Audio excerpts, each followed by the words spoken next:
Nagsimula ang kasaysayan sa tinaguriang edad ng dakilang digmaan, isang panahon ng dugo, apoy, at walang hanggang sigalot. Dito, ang batas ay hinuhubog ng espada, at ang katotohanan ay nililikha ng mga malalakas. Sa gitna ng mundong walang awa, mula sa abo ng digmaan, umusbong ang lupain ng Merim. Sa gitna ng naglalagablab na apoy at guho ng mga bumagsak na kaharian, nakatindig ang isang nilalang, nag-iisa, walang kapantay, tila isinilang upang haminin ang buong mundo. Siya ang tinaguriang hari ng Kamao, ang Fist King, Azura. Sa kabilang dako, isang matandang general, nakasakay sa puting kabayo, ang tumitig pababa na parabang walang bahid ng pangamba. Malamig ang kanyang tinig, puno ng panunuya, ang iyong kabaliwan ay hindi nagbago. Azura, naparito ka ba upang mamatay? Ipinahayag ng general ang katotohanan, kahit gaano pa kalaki ang pangalan ni Azura, hindi niya kayang pigilan ang isang hukbo ng 100,000 ng mag-isa. Ngunit sa halip na matakot, ngumiti si Azura, isang ngising puno ng hamon, isang hukbo ng 100,000, bulong niya. Na worry pinagtatawanan ang bigat ng bilang, natigilan ang general, nabalot ng katahimikan, dahil sa kapalaluan ng kanyang kalaban. Bamaling si Azura sa hukbo, at sa tinig na umuukit sa kalangitan, sinabi niya, hanggang ngayon, naglalaro ka pa rin ng nakakadiring larong pangbilang, at dahil dyan, General, hindi mo ako kailanman matatalo. Namula ang mukha ng general sa dalisay na galit, hindi siya makapaniwala sa kapangahasan ng haring ito, at nang sumagad ang kanyang pasensya, ibinulalas niya ang utos na yumanig sa buong hukbo, pugutan siya.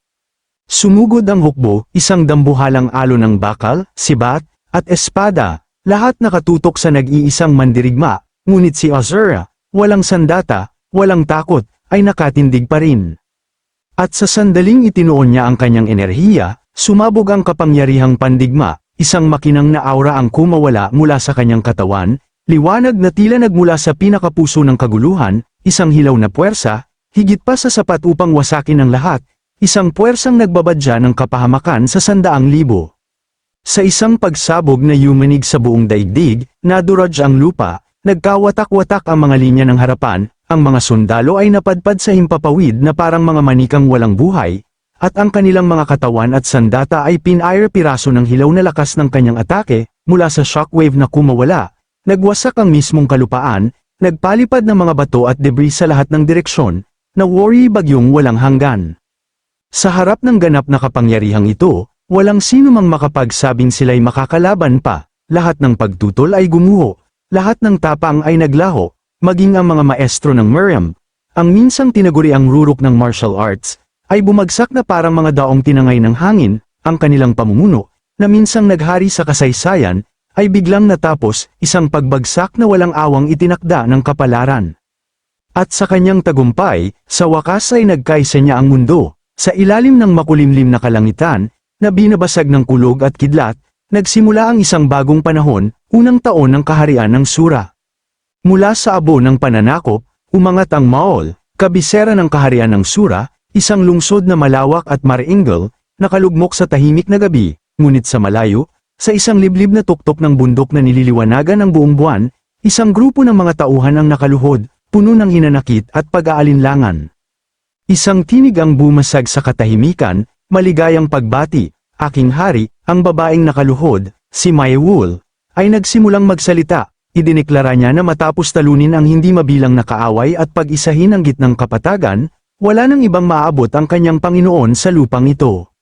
Ngunit si Azura, malamig at hindi naaasiwa, ay pumutol sa kanyang pagsasalita, diretso na lang sa punto, Mayewul, bakit mo ako tinawag sa isang lugar na tulad nito? Tumindig ang tinig ni Mayewul, hindi nagbabago ang ekspresyon, ipinaalala niya sa kanyang hari na siya lamang ang nakapagsama ng gitnang kapatagan sa pamamagitan ng dalisay na kapangyarihang pandigma. Para sa lalaking tinaguri ang pinakadakilang haring suntok sa ilalim ng langit, ipinahayag niya, kahit ang titulong Diyos ng digmaan, ay hindi na sapat ngayon. At sa kanya ibinunyag ang tunay na layunin, dinala niya ang kanyang kamahalan upang ialok ang isang lihim na manual, isang kasulatan na karapat-dapat lamang sa kanyang kapangyarihan. Mula sa gilid, lumitaw ang kakaibang artifact, kumikinang, binabad sa dugo, nakagapos ng mga tanikala, isang bagay na sinasabing tanging ang hari ng Sura lamang ang makakahawak. Tiningnan ni Azura ang mahiwagang bagay na yun, isang lihim na manual, Ika mo, walang pag-aalinlangan, iniunat niya ang kanyang kamay at hinawakan ang kumikinang na globo. Agad na tinuhag ang kanyang palad, dumilig ang dugo mula sa sugat, isang patak ang nahulog mula sa kanyang mga daliri, lumagpak sa isang mangkok na puno ng tinik at dugo, at sa bawat alon na kumalat sa ibabaw nito, tila nagising ang isang kapangyarihang matagal nang natutulog. Sa sandaling tumama ang dugo ni Azura sa ibabaw ng mangkok, sumabog ito na parang bulkan ng kapahamakan. Mula roon, umalpas ang baha ng matingkad na pulang enerhiya, kasabay ng mabibigat na tanikala na sumirid sa hangin na worry mga ahas ng bakal. Isa sa mga tagasunod ni Mayawol ay napahagikik ng hampasin siya ng mga tanikala, mahigpit na itinali, habang ang mga mata ni Azura ay kumislap sa pagkamangha at pagkaunawa, ngunit huli na ang lahat. Sa isang iglap, ang natitirang mga tanikala ay pumaligid sa kanya, naghigpit sa kanyang mga braso, binti, at katawan. Ang pinakamalakas na lalaki sa ilalim ng langit ay ngayoy ganap na nakagapos, tila isang Diyos na ibinabaon sa kadiliman. Humakbang pasulong si Mayawol, malamig ang tinig, kasabay ng kanyang mga tagasunod. Ang iyong pagmamalupit ay nagtatapos dito. Azura, mula ngayon, ako ang mamumuno sa kaharian ng Sura. Idineklara niyang walang saysay ang paglaban, sapagkat kahit gaano pa kalakas si Azura, wala siyang magagawa sa harap ng Abyssal Heavens. Nanatiling tahimik si Azura, ang kanyang tingin ay nakatutok sa nagtaksil. Ngumisi si Mayawol, at sa tinig na puno ng paghamak ay sinabi, tanggapin mo na lang ng tahimik ang iyong kapalaran. Ngunit ang mga tanikalang gumagapos kay Azura ay nagsimulang kumislap, naanad laban sa kanyang kapangyarihan, nagsalita siya, mababa at mapanganib ang tinig, Mayawol, nakalimutan mo na ba kung sino ako? Nagliyab ang aura ni Azura, ang kanyang katawan ay napalibutan ng naglalakihang enerhiya, ako ang tadhana at pagkasira na nagkatawang tao. Nagpanik si Mayawol, sumigaw sa kanyang mga tagasunod, ano ang ginagawa ninyo? Buksan agad ang hadlang ng Celestial Abyss, ngunit huli na ang lahat. Sa isang nakabibinging angle, winasak ni Azura ang kanyang mga panali, sumabog ang enerhiya, humiwa sa paligid, at siya'y sumugod ng direkta sa taksil. Si Mayawol ay natigilan sa takot, ang kanyang plano ay gumuho sa harap ng kanyang mga mata. Napakalaki ng halaga ng kalayaang iyon, ang sariling kamay ni Azura ay sugatan, dugo'y bumubuhos mula sa kanyang palad, ngunit sa mukha niyang nabaluktot ng hilaw na determinasyon at matinding sakit, pinatunayan niya na walang tanikala, banal man o hindi, ang makakapigil sa kanya. Habang nagtataglay ng mga laso ng dugo, sumugod si Azura patungo kay Mayawol, ang kanyang kamao ay nagbabanta ng panghuling hatol, ang mga tagasunod ni Mayawol ay napasigaw sa hindi paniniwala, ano ba yan? At sa sandaling yun, ang haring suntok ay tumama ng may puwersa ng isang meteor, isang kumikinang na pulang tatak ang sumabog sa lupa sa ilalim niya. Ang buong tuktok ng bundok ay nilamon ng marahas na buga ng dugong pulang enerhiya, winasak ang mismong bato na kanilang pinagtayuan. Pagkatapos ng lahat, sinuri ni Mayawol ang karnabal ng pagkawasak, ang kumikinang na tatak ay kumupas, nag-iwan lamang ng basag na bato at nagkawatak-watak na artifact. Nang makita ng mga tagasunod na ang kanilang orihinal na pinuno ay walang awang inalis, pinatunayan nila na ang kanilang katapatan ay kasing tibay lamang ng isang bag na papel sa gitna ng bagyo. Agad silang lumuhad, sabay-sabay na sumigaw, binabati namin ang aming hari, at sa gabing iyon, pinuri nila ang babae bilang bagong soberanya ng kaharian ng Sura. Isang bahagyang ngisi ng tagumpay ang gumuhit sa mukha ng taksil habang tinitingnan niya ang kanyang mga bagong sakop, at sa gayon, ang haring suntok, si Azura, ay namatay, isang wakas na tila walang kabuluhan para sa minsang pinakamakapangyarihan sa mundo. Ngunit sa kawalan, isang asul na bintana ang kumutitap, nagdadala ng kakaibang paanyaya. Ikaw ay naanyayahan bilang isang manlalaro, nais mo bang sumali? Tanong nito, tila nalito ang sistema sa katahimikan, ngunit hindi nagtagal, naging mapilit, paumanhin, mahal na manlalaro, pakipindot agad ang tanggapin. Ang tugon na natanggap ay hindi salita, kundi puwersa, isang kamao ang bumagsak sa screen, winasak ang digital na prompt sa pira-pirasong basag. Sa ibang dako, isang batang lalaki na may madilim at gusot na buhok ang nagising, lubos na naguguluhan, ano yun kanina? Bulong niya. Habang ang alaala ay tila naglaho sa hangin, ang binatang si Yuda ay kinamot ang kanyang ulo, at sa tabi niya ay lumulutang ang isang maliit na babaeng parang diwata. Isang panglo na presensya ang bumalat sa paligid. Bago pa niya maunawaan, sumigaw ang diwata, Yuda, mag-ingat ka. Mula sa dilim, isang dambuhalang pulang dragon ang lumitaw, sumugod na parang bagyong naglalagablab, nanlaki ang mga mata ni Yuda sa pagkagulat, ngunit mas mabilis ang kanyang reflex, sa isang kisap, hinugot niya ang espada, sinalubong ang mabagsik na suntok ng dragon, ang puwersa ng tama ay nagpadulas sa kanya paatras sa sahig ng bato, at mula sa kanyang labi ay lumabas ang isang mabigat na TCH. Ang dragon ay nagtipo ng nagniningas na enerhiya sa bibig nito. Isang system window ang lumitaw, Inferno Breath inihahanda, 2 segundo. Kumunat ang mga mata ni Yuda, alam niya ang paparating na kapahamakan. Pinakawalan ng dragon ang baha ng apoy, isang area of effect attack na nagbabanta ng ganap na pagwasak. Ngunit sa sandaling yun, isa pang mensahe ang sumulpot, Climber Strategy, Analysis Complete. Sa pagkumpleto ng pagsusuri, automatikong kumontra ang skill, nagbigay kay Yuda ng 150% boost sa fire resistance, sa halip na umilag, hinarap niya ang apoy ng buong tapang, sa isang malakas na hiwa, pinaghati niya ang baha ng apoy, at ang naglalagablab na alon ay humiwalay na parang walang saysay. Nagulat ang dragon, ang panghuling atake nito ay naging walang silbi, habang lumalapit si Yuda, ang kanyang espada ay nagliwanag ng gintong ilaw, ang banal na espada ng Ayen. Sa isang paglukso, pinakawalan niya ang buong kapangyarihan ng talam, mula sa kalangitan, bumagsak ang isang haligi ng banal na liwanag, yumanig ang mundo sa lakas nito, ang sistema ay nagmarka, 9 na uses remaining. Umungol ang dragon sa matinding sakit, ang balat nitong matibay ay pumutok sa ilalim ng sagradong enerhiya, sa isang huling kisap ng nakasisilaw na liwanag, ang halimaw ay ganap na nawasak. Isang abiso ang tumunog, quest complete, natalo mo ang boss ng ika-978 palapag, ang Inferno Balrog. Habang humuhupa ang alikabok, isang bagong prompt ang lumitaw, nagbabadya ng huling hamon, umabot sa tuktok ng tore at kumpletuhin ang pananakop. Nakatayo sa ibabaw ng natutunaw na labi ng Balrog, naglabas ng mabigat na buntong hininga si Yuda. Ayon, muntik na, bulong niya, habang ang kanyang maliit na kasamang diwata ay lumutang sa tabi, puno ng pag-aalala. Anong problema, Yuda, may iniisip ka ba? Tanong nito. Napapansin ang kanyang malayo at walang direksyong tingin. Ipinaalala ng diwata ang kanilang layunin, ang huling hakbang sa kanilang paglalakbay, ang tuktok na lang ng tore ang natitira. Tapusin natin ito, at makakabalik na tayo sa ating mga pamilya. Sa mga salitang yon, bumalik ang focus ni Yuda, isang matatag na ngiti ang gumuhit sa kanyang mukha. Oo, tama ka, gawin natin ito. Ngunit habang nakatayo sila sa gitna ng mga buto ng mga dating kalaban, lumipad ang isip ni Yuda. 3 taon na simula nang maanyayahan ako sa mundong ito.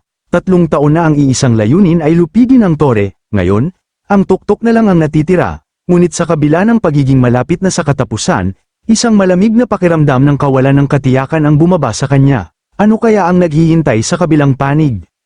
Napansin ng diwata ang kanyang pagkalito. Tinawag ang kanyang pangalan ng may pag-aalala, ngunit si Yuda ay naliligaw sa sariling pag-iisip, tahimik niyang hinampes ang kanyang dibdib, sinusubukang bumalik sa sarili. Kumapit ka, Kim Yuda, bulong niya sa sarili, anong iniisip mo pagkatapos ng lahat ng iyong pinagdaanan?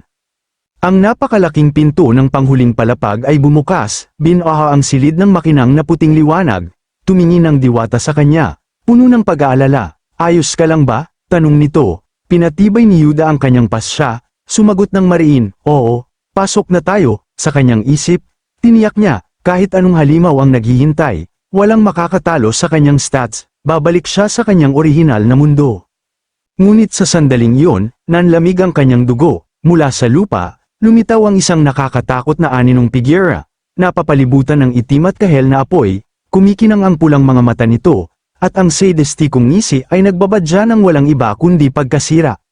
Sandali, isang tao pala ito, naglaho ang apoy, ipinakita ang isang nakakatawang maskuladong mandirigma na may mahabang maitim na buhok at isang pamilyar na peklat sa mukha, naglabas siya ng mabigat na ungol, tinawid ang kanyang mga braso, sinukat sina Yuda at ang diwata, at malamig na nagtanong, ano ba kayong mga to?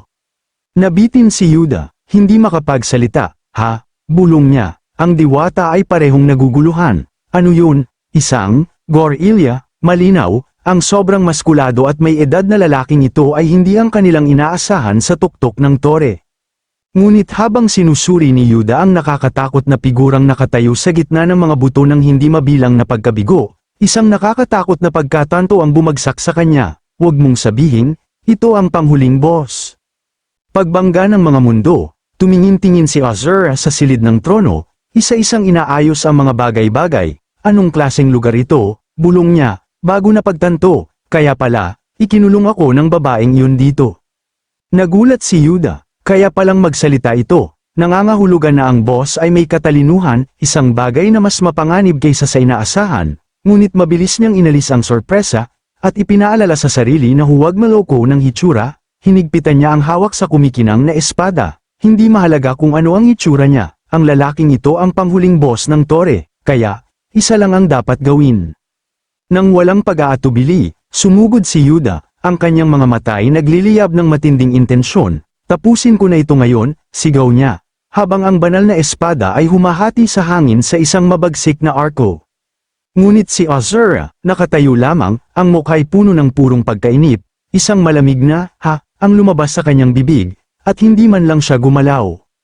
Tumama ang banal na espada, ibinuhos ni Yuda ang lahat ng lakas sa suntok, mula sa punto ng impact, sumiklab ang isang napakalaking shockwave ng gintong enerhiya, niyanig ang buong silid na parang gumuguho ang mismong tore. Iniisip niyang iyon na ang kanyang pagkakataon, tumalon pabalik si Yuda at pinakawalan ang panghuling skill, ito na ang katapusan, ungol niya, ibinaba ang buong lakas ng banal na espada ng Aster Ion, bumagsak ang makalangit na paghukom, isang haligi ng banal na liwanag na tila nagmula sa langit mismo. Kinumpirma ng sistema ang paggamit ng skill, nag-iiwan ng 8 charges, tiwala sa kanyang tagumpay. Nanuya si Yuda, mas mahina siya kaysa sa inaasahan ko. Ngunit ang kanyang talumpati ng tagumpay ay naputol ng isang tinig mula sa alikabok, "Oy, batang to." Habang humuhupa ang usok, nabasag ang tiwala ni Yuda, nakatayo si Azura, ganap na walang pinsala, at sa pagitan lamang ng kanyang mga daliri ay nakahawak ang kumikinang na talam ng banal na espada. "Ano bang ginagawa mo?" tanong niya, puno ng paghamak ang boses. Hindi makapaniwala si Yuda. Imposible, hininto niya ang panghuling ko gamit lang ang isang kamay. Nagtataka siya kung ito ba'y dahil lang siya ang panghuling boss. Sinubukan niyang hilahin pabalik ang espada, ngunit mahigpit ang pagkakahawak ni Azura. Habang siya'y nakikipagpunyagi, muling umaktibo ang climber's strategy, sinuri nito ang kahinaan ng target, at sa pagkumpleto ng pagsusuri, iniikot ni Yuda ang kanyang katawan, nagawang mapalaya ang espada at dumausdos pabalik sa mas ligtas na distansya. Ipinakita ng sistema ang resulta, probabilidad ng tagumpay, 87.86%, tiwala si Yuda, naghanda upang sumuntok. Ngunit si Azura, walang pakialam, inangat lamang ang kanyang kamay, ang banal na espada'y kumikinang pa rin sa kanyang hawak, isang salita ang lumabas sa kanyang bibig, "Tigil." Agad, naging baliw ang sistema, mga pulang mensahe ng error ang kumutitap sa paningin, nagbabadya ng isang kapangyarihang hindi kayang ipaliwanag ng anumang mekanismo. Isang critical na error ang naganap sa climber's strategy, at ang posibilidad ng tagumpay ay bumagsak ng husto, mula sa halos tiyak na panalo, ngayon ay isang mababang 0.43%, natigilan si Yuda, ang kanyang siguradong estratehiya ay ganap na nawasak ng iisang salita mula sa panghuling boss.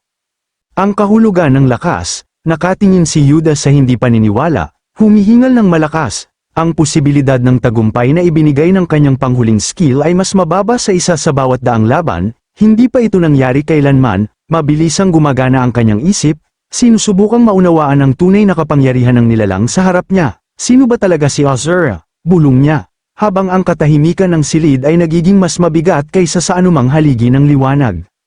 Si Azura, na tila walang bahid ng pangamba, ay ngumisi, "Oy, batang to," mahinahon niyang sabi, "Huwag kang masyadong matakot," at sa kanya ibinagsak ang isang balitang nagwasak sa buong pananaw ni Yuda, "Hindi ako nag-aaksaya ng oras sa pakikipaglaban sa mga hindi karapat-dapat sa aking panahon." Bumaling siya at umalis, iniwan si Yuda at ang kumikinang nitong espada, ganap na pinabayaan. Natigilan si Yuda, ang tanging nasabi, "Ano?" Pinroseso niya ang insulto, nasaktan ang kanyang dangal, "Hindi ako karapat-dapat sa iyong oras, ika mo." Bulong niya, puno ng galit at pagkalito. Tinawid ni Azura ang kanyang mga bisig, malamig na nagpatuloy, "Sa iyong kasalukuyang antas ng kasanayan, hindi ako mag-aaksaya ng kahit isang suntok mula sa katawan kong ito sa iyo.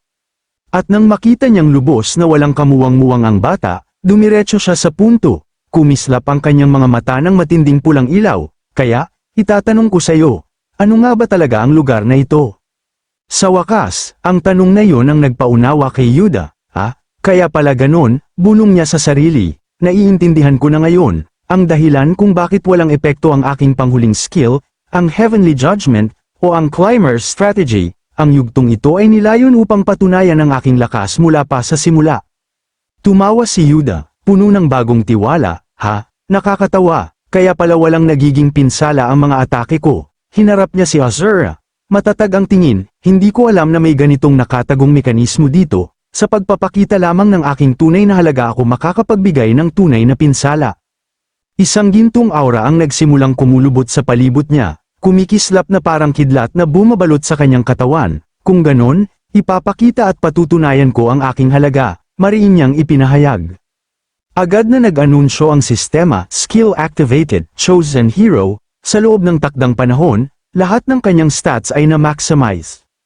Napalibutan ng gintong kidlat, tumalon si Yuda sa hangin, ibinaba ang kanyang espada kay Azura nang may hindi kapani-pani walang lakas. Subukan mo ito, sigaw niya. Ang ataking ito ay hinaluan ng ganap na pinakamataas na kapangyarihan na maaaring ibigay ng sistema.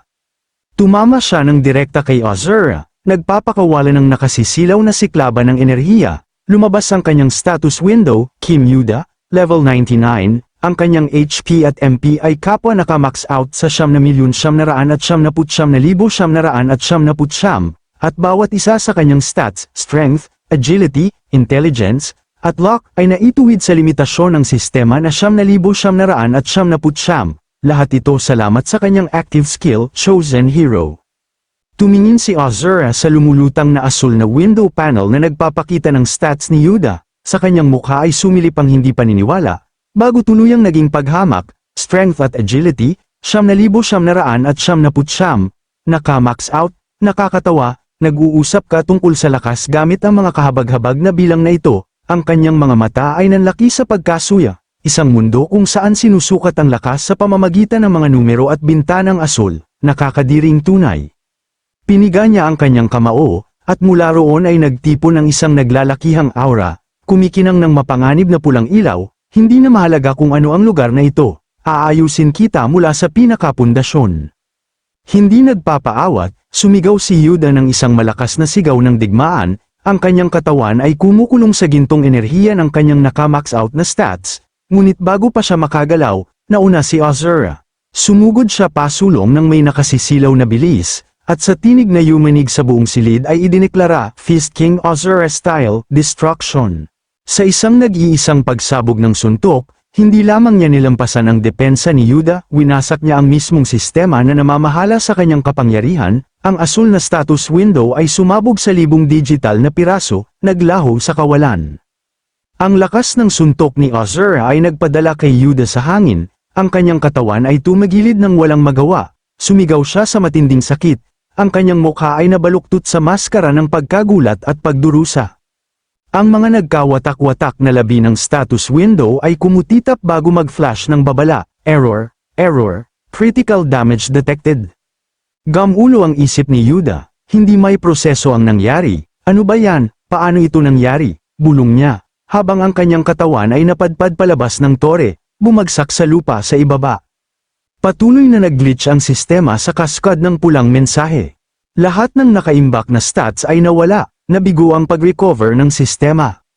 Nabigo ang pag-recover ng data, isang panghuling mapanglo na babala ang lumitaw, System Shutdown Imminent.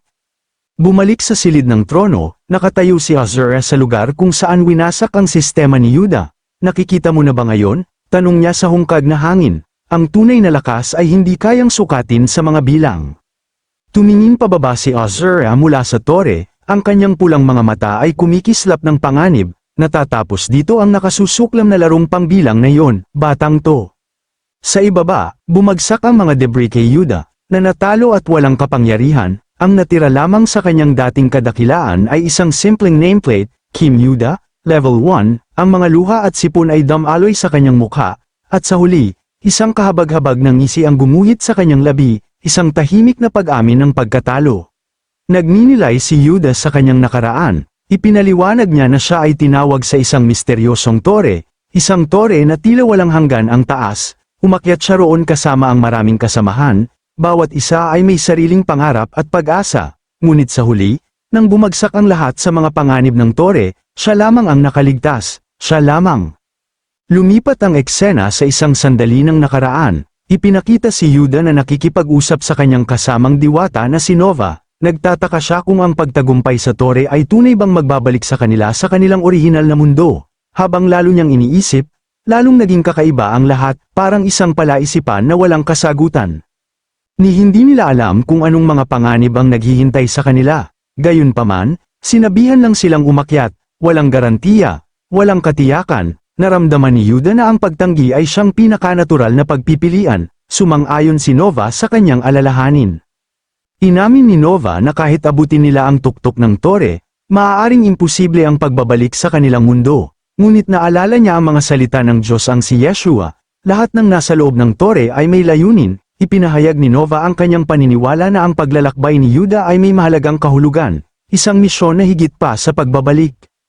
Bumalik ang salaysay sa kasalukuyan, umiyak ng malakas si Yuda sa kawalan ng pag-asa, habang tinitingnan ang kanyang inventaryo at status window, bawat interface ng sistema ay naglaho, lahat ng data ay nawala, parang abo na tinangay ng hangin, ni hindi niya magawang tanggapin ang katotohanan ng kanyang sitwasyon. Tiningnan siya ni Azura nang may pangungutya, hinamak ang kanyang kahabag-habag na estado, itinatanong niya kung hindi pa rin makawala si Yuda sa kanyang malisyosong pagkahumaling sa mga numero, idineklara niya na ang mga nakakasuklam na asul na system window ay hindi na muling lilito sa harap niya. Nanginginig sa takot si Yuda, desperadong nagmakaawa ng awa, inulit ni Ashura na hindi niya pinapatay ang mga hindi karapat-dapat na kalaban, ipinagtanong niya kung anong uri ng lugar ito, at kung paano siya makakabalik sa kanyang tunay na mundo. Nagtaka si Yuda kung si Azura ay isang player tulad niya, pagkatapos ay inamin niyang hindi niya alam kung paano bumalik, maliban sa paglampas sa huling yugto, walang kilalang paraan ng pagbabalik, sinabi niya na wala ng ibang daan. Naguluhan si Ashura sa pagbanggit ng huling yugto at ang konsepto ng paglampas nito, para sa kanya, ang mga salita ay parang walang kahulugang kalokohan, nalito si Yuda sa ugali ni Ashura, at nagtaka kung siya ba'y galing direkta sa Middle Ages. Sinubukang gawing simple ang lahat, ipinaliwanag ni Yuda, sa madaling salita, ang buong tore ay dapat basagin mula sa ilalim hanggang sa itaas. Kinuha ni Ashura ang mga salitang iyon ng literal, at sa isang iglap, sinimulang basagin ng marahas ang tore gamit ang kanyang mga kamao. Gamit ang napakalaking puwersa na angkop lamang sa isang hari ng kamao, sinimulan ni Ashura ang walang habas na pagwasak sa istruktura ng tore. Piraso por piraso, nagpanik si Yuda, napagtanto na hindi yun ang ibig niyang sabihin sa salitang pagbasag, itinatanong niya kung bakit sisirain ni Ashura ang isang tore na itinayo ng may ganda at dangal. Agad na nagulat ng error ang sistema, inanunsyo nito na ang tore ay nawasak ng isang abnormal na entidad, sa isang iglap, gumuho ang buong tore, habang nahuhulog si Yuda kasabay ng gumuguhong istruktura. Nabigla siya sa pagkaunawa, ang matandang lalaki ay winasak ang tore sa isang suntok lamang, gamit ang kanyang mga kamay. Hindi niya maunawaan kung paano posible ang gayong bagay, sa sandaling iyon, lumitaw si Nova, hinawakan siya, at iniligtas mula sa pagkahulog, tinanong siya ni Yuda kung saan siya nanggaling, at inamin niyang akala niya ay naglaho na siya magpakailanman. Humingi ng tawad si Nova, ipinaliwanag na nahuli siya dahil bumalik upang kunin ang kanyang espada. Hinimok niya si Yuda na kalimutan ang lahat ng iba pa at tumakas kaagad, binalaan niya na may isang kakilakilabot na bagay na paparating. Itinatanong ni Yuda kung ano pa ang maaaring mas malala kaysa sa kasalukuyang sitwasyon, biglang nag-anunsyo ng isa pang error ang sistema, iniulat nito ang abnormal na pagtuklas ng access, lahat ng data mula sa nawasak na tore ay nagsimulang mabura. Isang malaking portal ang bumukas sa malapit. Tumingin si Yuda nang may pagkagulat habang lahat ng mga labi ng tore ay hinihigop dito, hindi niya maunawaan kung anong uri ng butas iyon, ngunit alam niyang ang mahuli rito ay tiyak na pagkawasak. Lumabas si Ashura mula sa portal, puna niya na parang may naapakan siya kanina, nagtataka kung guni-guni lamang ba yun, pagkatapos ay itinatanong niya kung bakit walang nangyayari kahit ganap niyang winasak ang tore ayon sa mga tagubilin. Sumabog sa galit si Yuda, sinigawan si Ashura, iginiit niya na hindi yun ang ibig sabihin ng pagbasag ng tore, idineklara niya na hindi niya pinapansin kung gaano kalakas si Uzura, at ipinagtanong kung balak ba niyang patuloy na basagin ang lahat sa kanyang landas nang walang iniisip na kahihinatnan. Bago pa lumala ang mga bagay, lumitaw ang tunay na may-ari ng tore, si Mayawool, hinarap niya si Ashura, inakusahan siya ang mapagmataas na bastardo na sumire sa kanyang tore. Nagngalit ang mga ngipin ni Ashura, na pagtanto na nakatago siya rito sa lahat ng oras. Inisumpa niya ang pagtataksil ni Mayawool at sinubukan siyang atakihin, ngunit naunang kumilos si Mayawool, ginamit ang kanyang mana, at agad na pinabagsak si Ashura, hinihiling niya ng sagot, inulit ang kanyang tanong, si Uzura ba ang sumire sa tore?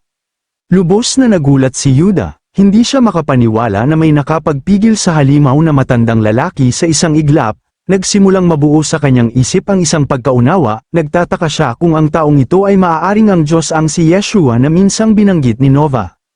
Unti-unting bumangon si Uzura, kinilala na malinaw na naiiba si Mayawool sa isang minsan niyang nakilala, nabanggit niya na ang Mayawool ng kanyang nakaraan ay hindi kailanman gumamit ng gayong kakaibang kapangyarihan, batay sa paraan ng kanyang pagsasalita, naging sigurado siya ang lumikha ng tore. Inakusahan si Ashura ng pananagutan sa nakakasuklam na sistemang nakatali sa mga numero, ngunit tinanggap niya ang sitwasyon kung ano ito, at buong galit na kinundi na ang tore at ang larong walang saysay ng mga digit, pagkatapos ay iginiit niya na agad siyang ibalik sa kanyang kaharian. Tumawa ng malakas si Mayawool, isang halakhak na puno ng tunay na kasiyahan, kinutya niya ang ideya ng pagbabalik sa pamamagitan ng pagbasag ng tore, itinatanong kung sino ang nagbigay ng ganoong katawa-tawang kalokohan. Gayunpaman, pinahintulutan niya si Ashura. Sinabihan niya itong basagin ang mga tore at status window hanggat gusto niya. Nangako siya na kung ganap niyang sisirain ang lahat ng kanyang nilikha, ipapadala niya siya pabalik sa kanyang orihinal na mundo, ngunit binalaan niya na hindi ito magiging madali. Agad na inanunsyo ng sistema na ang ilang data mula sa recycle bin ay near-restore, nagsimulang mabuo ang mga dummy player, lumikha si Mayawool ng napakaraming dummy player, at naiwan si Yuda sa pagkagulat habang nakatingin sa kanilang walang katapusang bilang. Sa isang baluktot ng ngisi, ipinaliwanag ni Mayawool na mula sa sandaling ito, ang mga tore na dapat wasakin ay muling umiiral sa napakalaking dami, nang walang babala, biglang sumugod si Yuda, inatake si Mayawool gamit ang kanyang espada. Tumugon si Mayawool ng may paghamak, itinatanong kung sino ang walang kwentang basurang ito. Ipinahayag niya na lahat ng mga taong kanyang tinawag ay namatay na habang umaakyat sa tore, isa-isa, ang mga namatay ay unti-unting nag-anyong muli bilang mga kasamahan ni Yuda. Ang pagkakita sa kanyang mga patay na kasamahan na muling nakatayo ay lubos na ikinagulat ni Yuda. Mula sa mga bangkay, isang lalaki ang humakbang pasulong, hiniling kay Yuda na umakyat sa tore nang magkasama muli. Tulad ng dati, malamig na sinabi ni Mayawool na kahit gaano kalakas sina Yuda at ang kanyang mga kasamahan, wala silang magagawa laban sa tumpok ng mga lalaking ito. Nang marinig ito, agad na sumugod si Yuda patungo kay Mayawool, hawak ang espada, at naglunsad ng direktang atake. Ngunit ang kanyang suntok sa espada ay nabigo, sapagkat gumawa si Mayawool ng maliit na harang sa harap ng kanyang mukha. Nag-aapoy sa galit si Yuda, itinatanong kung paano niya nagawang magkaroon ng kapalaluan upang kutsain ang mga bangkay ng kanyang mga kasamahan ng napakalupit.